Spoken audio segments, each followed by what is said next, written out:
A victim mentality can change your life for the worst. Because what happens with the victim mentality is at first you lose control because you become the victim. And while that is plenty bad enough, what happens after is even worse. Because as you lose control, you start to believe that you don't have control. And when you believe that you don't have control by not taking control of your life, you start to get depressed because you don't have control over your life. You start to have low self-worth and low self-esteem because you don't have control over your life. You start to have high anxiety because anything might happen at any moment and I am out of control of it. So what am I going to do? I don't have any control over what's going to happen. Depression, anxiety, low self-esteem. Then you end up in a paralyzed state most of the time because you are a victim. You are simply at the mercy of everybody else. It's a terrible way to live. And then you start to act out towards people that you love because you want to be in control so bad, but you simply can't. I'm here to tell you that all of these things are not true. You are in control over your own life. You are in control of how you feel.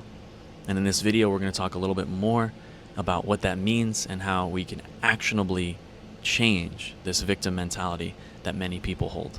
In this world, we have two choices: to be the creator or the created. Let me know if this sounds a bit familiar to you.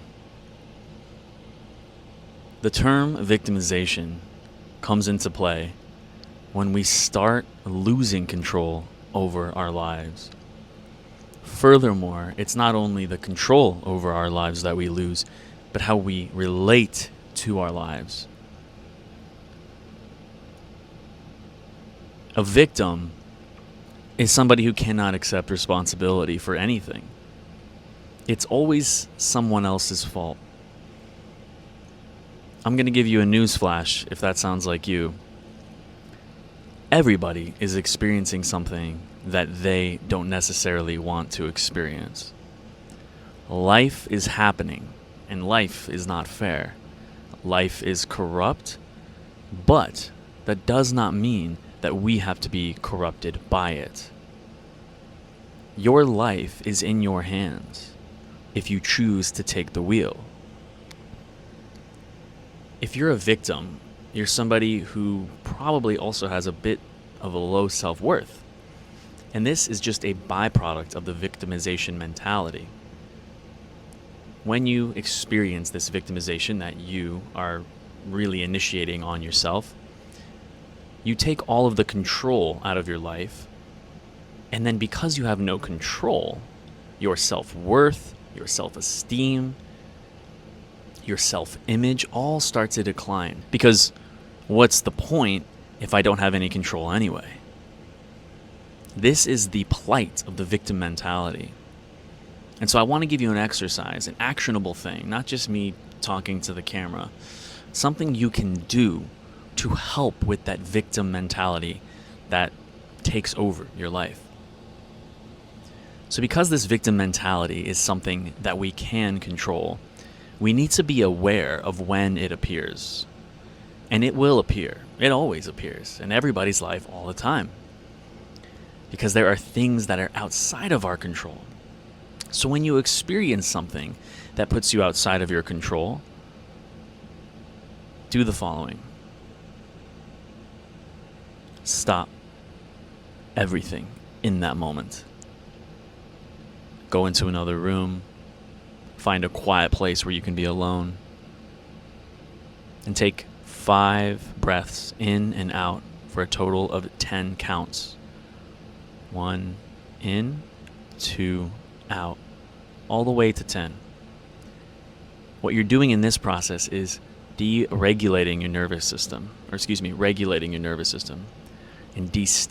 your nervous system. And once you have a clear mind that is not rife with overactive thoughts of victimization, you are then going to simply sit in silence with this thought or this idea that you have no control. And as it starts to subside, you can start to replace it with a positive affirmation, something that will actually take you out of the victim mentality. I am in control. I control how I feel, and I control what I do moving forward. You may not be in control of certain aspects of your life, right? Somebody can do something to you that's outside of your control, but you can control how you relate to it. So as a victim, realize that you are not a victim. You have control. You have control over your life. You have control over the things that you say, the way that you feel, the things that you do. The first line in the Dhammapada, which was written by this very smart guy above me, says, mind is the forerunner of all conditioned things. Mind made are they. And that if you have a happy mind filled with love and compassion, then happiness will follow you like a shadow would follow a regular person walking on the street. But if you have an unhappy mind full of greed and hatred, full of victimization, full of it's not fair, I want more, I don't have control, what am I going to do? I hate this, I want more of that, why don't I have that? Then unhappiness will follow you just like the wheel that follows an ox that is pulling a cart. If there are things that are in your control, then you can do the same exercise, but instead of letting that emotion simply pass, you can engage with what you need to do in that moment to make yourself happier. Remember, this victim mentality is a construct, and it will do you no favors whatsoever. Trust me. It'll waste your time. It'll make you feel low self-worth, that you're not enough. It'll make you get so down on yourself that you actually stop doing things in general. You stop living life. You become depressed. Don't let that victimization mentality overtake your life. Don't forget to meditate today.